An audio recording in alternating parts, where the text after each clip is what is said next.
Petunjuk baru kasus pembunuhan ibu dan anak di Subang, bekas tanah di tubuh korban dan sepatu putih.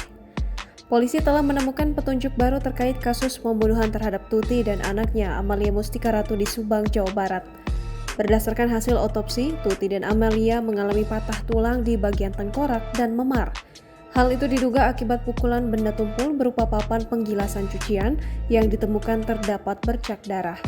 Sementara itu, hasil otopsi menunjukkan Tuti juga mengalami luka robek di bagian bibir.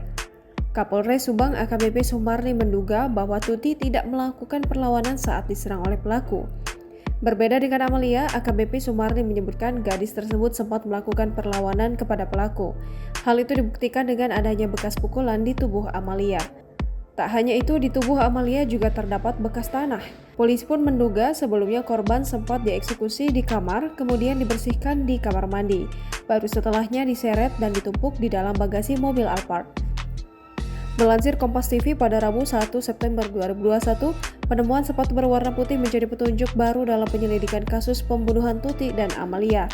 Sepatu putih tersebut ditemukan oleh anjing pelacak yang dikerahkan oleh petugas gabungan Polres Subang dan Polda Jawa Barat pada saat olah TKP tambahan pada Senin 30 Agustus 2021.